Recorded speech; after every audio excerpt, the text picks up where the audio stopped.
5 crowns. You need Jesus. Nana was sharing a flask of coffee with her friend, whom she'd had got to know at a typing class. Nana was the only one who could decipher Pops's handwriting, still is, but typing out his letters with 2 fingers was just taking too long. Pops tried suggesting that she could type them when everyone was in bed, or when the housework was done, or she'd finished all the paperwork for the church, or had sorted out the last homeless person sent by social services, first with the bath, then a meal, and then the bed, always in that order. "I'm taking typing lessons," said Nana.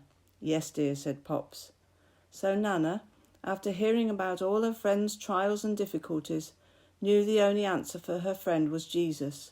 Nana invited her to the praise and testimony celebrations at the church's new nightclub on Saturday evening. There, while she was listening to the gospel of Jesus, she said a great big yes to Jesus, and her life totally and wonderfully changed, and God has powerfully used her ever since. 2. The marquee was full and buzzing with activity. In one corner there was a children's Bible class. In another corner people were being helped in their first few days of becoming a Christian. In another part of the tent there was an impromptu gospel meeting of local people who were curious about all the things that were happening. Pops happened to look up at the tent entrance and noticed a lady on her own nervously looking round. Pops went over to her and just said, "You want Jesus, don't you?" Yes, I do," she said, and there and then she gave her life to Jesus, and Jesus gave his life to her. 3. The young Polish lad was coming to the kids' meetings in the afternoons. The big tent was on the site in Poland where 50 years previously the whole Jewish community, the second biggest in the country, had been rounded up by the Nazis, loaded onto trucks and taken to the railhead and there to the concentration camps. The young lad didn't know anything about that, but he did know that Jesus loved him and died for him, and halfway through the mission he gave his young heart to God. Although he had a big goiter, as big as a football round his neck, joy was just bursting out of him. "Can Jesus take this away?" he asked Pops. "My father put this amber necklace around my neck to cure it, but nothing's happened." The goiter had started growing not long after the disaster at Chernobyl, which was only a good day's journey from where the tent was.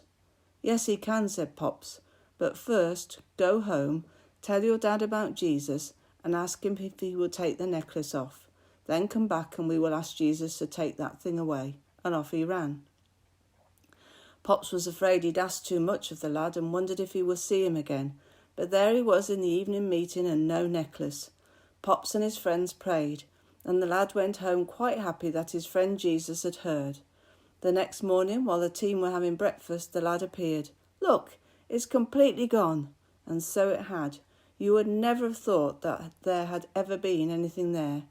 This is our Jesus. 4. A young gypsy man who was preparing to marry his beautiful fiancée came up to Pops after a tent meeting and said, "I want what you have, mister." "Well, what I have got is Jesus," replied Pops. "Then I must have him." With tears in their eyes they prayed through together, and the young man received his reward, eternal life. 5. Matthew was there again at his usual place, sitting behind his desk collecting taxes. Nothing would shift him from his task of extracting the last mite that was due from the fishermen, merchants, and all who traded along the shores of Galilee, even though it meant listening to the words of the teacher who was preaching for one of those fishermen's boats. He was surprised that he could hear the words so clearly as he could, but thought it must just be the wind blowing off the lake, carrying the words to his ears, and although he didn't realise it, sowing them in his heart. Suddenly, the preaching stopped, or was it that the wind had changed direction? Matthew looked up and was fixed by a pair of eyes that were on fire. The preacher said, "Follow me." And Matthew left his table and his money and followed, and for 2,000 years millions of people have been blessed by Matthew's account of the Son of God. Jesus said, "The harvest is plentiful, but the labourers are few. Therefore, pray the Lord of the harvest to send out labourers into his harvest." Matthew chapter 9, verses 37 to 38.